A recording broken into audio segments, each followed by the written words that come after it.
Another question, kasi ito na-open up ito kanina sa isang live ni, Sir Bagtit sa kanyang channel. Na itanong sa kanya kung ang Pilipinas ba ay dapat magsalita at saka na-open up din na parang yung mga dilawan sinasabi na dapat kondenahin. This is my selfish opinion about this. Unang-una, geographically ang layo po natin sa sa Atlantic continent, sa South American continent or sa South American countries or sa Venezuela. Bakit po tayo osyoso? Yes, maaaring kasi nagsalita yung United Nation, maaaring nagko-condemn sila bakit hindi tayo kasi ang takot ko lang po kasi ganito, 'pag nakisawsaw tayo, especially ngayon mainit ang dugo ni President Trump sa mga taong kaalyado niya at saka hindi niya kaalyado. Maaari kasi maging ano 'to, disadvantage to our country. Guys, tandaan niyo po, you all very knowledgeable about this.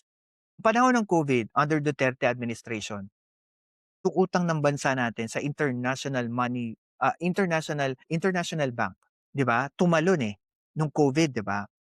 Hanggang ngayon po makikialam pa tayo at may sasabihin pa tayo against or pro at makikisawsaw tayo, it will not be advantage to our country. Pangatlo, alam po natin that there is a high imminent attack of China to Taiwan.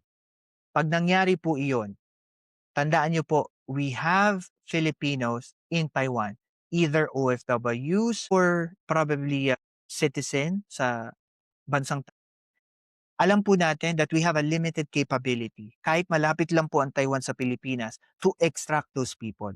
Again, kakailanganin na naman natin ng tulong ng Amerika for that.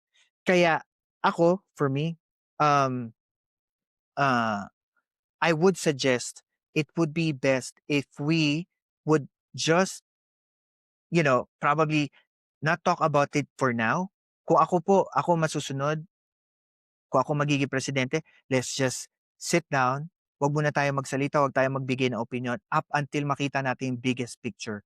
Kasi kung ito ay maging mali, hindi naman tayo tatamaan kasi this is, President Trump decision. Kung ito'y maging tama, tayo naman nakita nating yung bagay na pagbibigay natin ng opinion ay makakatulong sa atin, well, we can have an opinion. Pero sa ngayon po, wag po muna.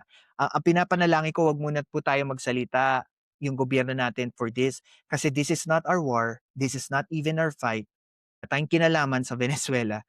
At baka mamaya, yung inaasam nating tulong pagka may nangyari sa West Philippine Sea or sa Taiwan, baka mamaya po magkaroon pa tayo ng issue. So, yun lang yung opinion ko.